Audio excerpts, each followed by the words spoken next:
Hi, today I want to talk about ADD and ADHD and its connection to visual learners.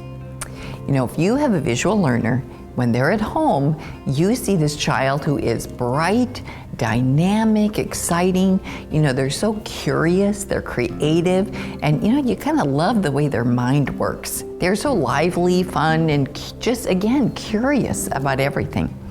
But when they get into the classroom and they start school, or some things may go really well for them, but you might start to notice some of the areas where they're struggling or where there are some challenges.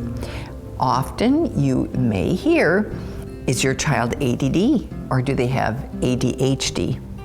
And for some people, this isn't good news because ADD stands for Attention Deficit Disorder or Attention Deficit Hyperactive Disorder. Nobody wants to hear that their child has a deficit or a disorder.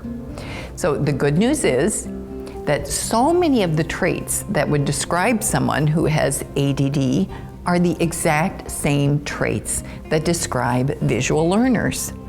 So I want to explain a little bit more about that today so that we can go into this conversation or consideration of ADD with a broader viewpoint and really looking at who that child is and what it is they need to learn effectively.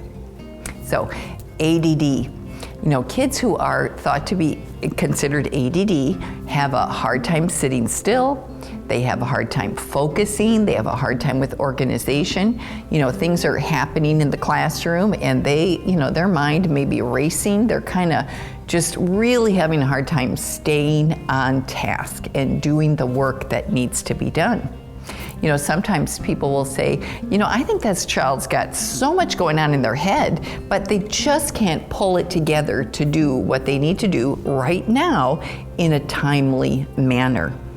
That's obviously going to be a challenge or a problem in the classroom for the classroom, for the teacher, and for the child. So, but what's going on? You know, with ADD, so much of what happens in the classroom is all about the left side of the brain. You know, it's about being very logical, it's about being organized, it's about the kind of testing or the kinds of learning that the left side of the brain or the linear kids are really good at.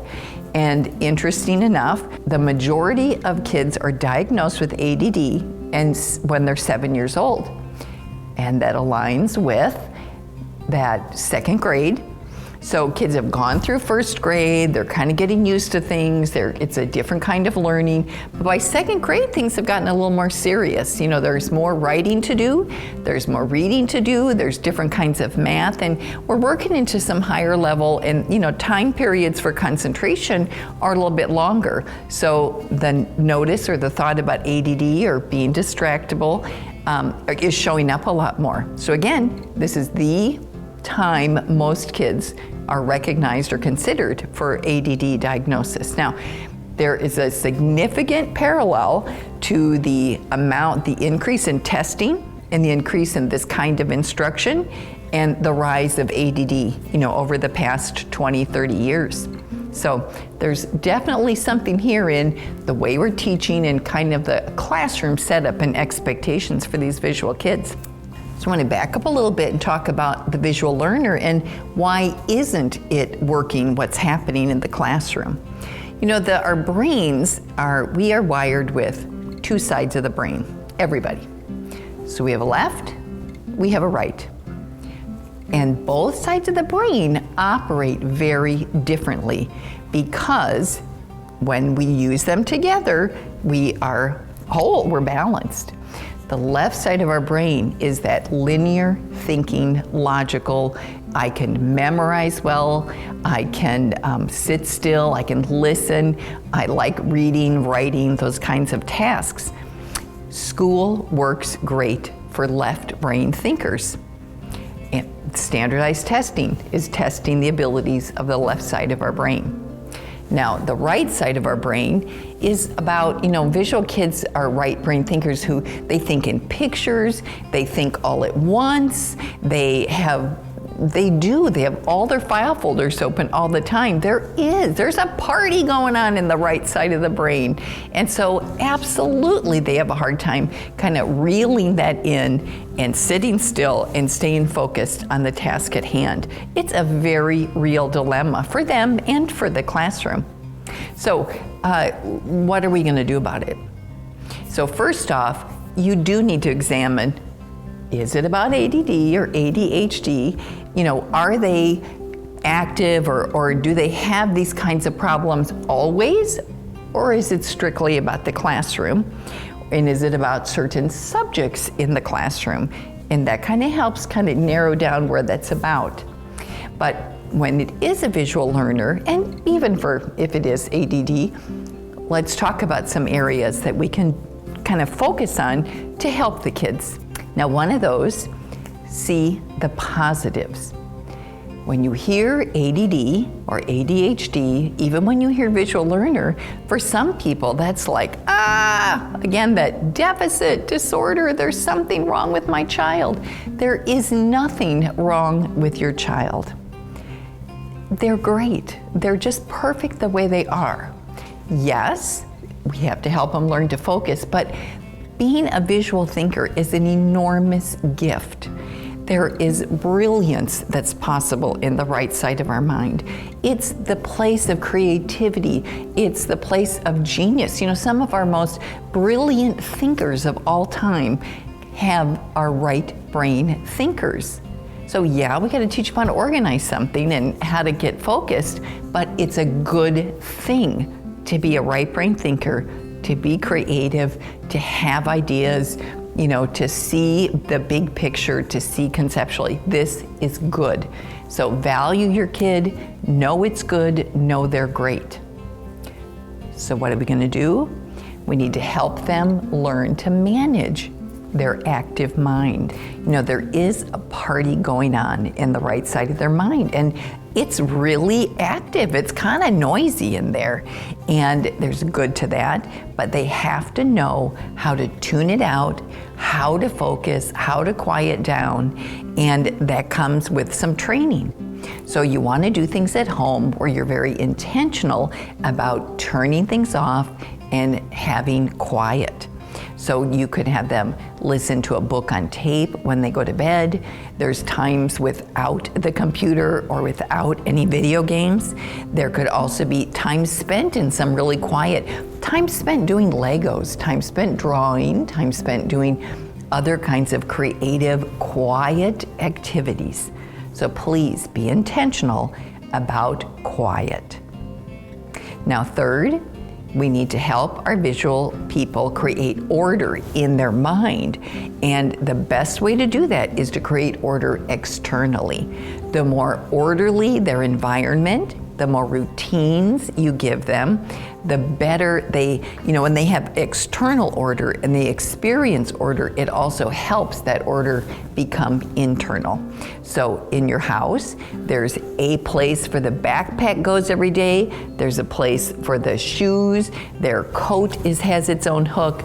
They have a very predictable homework routine. Where do the papers go? There's a specific time for the reading, for write, you know, whatever it is. Also in their room, give them routines that their bed is made every day, or the order in their drawers, you know, their drawers could be labeled and they put their laundry away, you know, whatever it is, but creating order externally and in your home and with their routines helps them have a kind of a peace and a quiet in themselves that will end up becoming, again, more internal and affect their mind. Now, my final thought for right now is we need to use visual learning strategies with visual learners. You know, they just think differently. The right side of our mind learns differently than the left side of our mind. And there are things we can do at home to reinforce what's happening in the classroom. And, you know, it's about making learning more visual. You may need to practice with flashcards for sight words or practice handwriting, more time spent reading, or, how do you make math more visual? But there are certain, writing is a really big thing for a visual kid who's in second grade or a visual kid who's a sophomore in high school. How do they write an essay or a paper? There are so many techniques that will help a visual learner be more successful in the classroom. And the more they have those techniques and they internalize how to do those things, the less distracted and kind of out of focus they are, because they know how to do it. They know how to quiet themselves, they know how to manage themselves, they know how to do the work. So again, we want to see the positives in being a visual learner. We want to learn to manage our mind, that active mind. We need to know how to quiet it down. We want order around us so that we can have order in us. And then we want to use learning techniques that will be a real aid and help them be successful in the classroom. So now whether you have a child, if you have heard ADD or ADHD, or you have a visual learner, just listen to what the teacher has to say about being an ADD or ADHD and what kind of services or things can be available. But at the same time, this is a great time to consider, do you have a visual learner?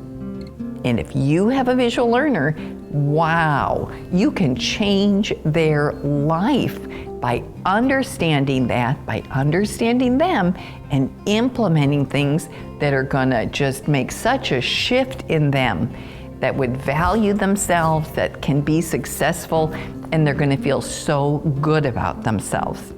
So for more information on it, check out my blog, bettyfetter.com. It's all about helping you help your visual learners be successful. So thank you, and we'll talk again soon.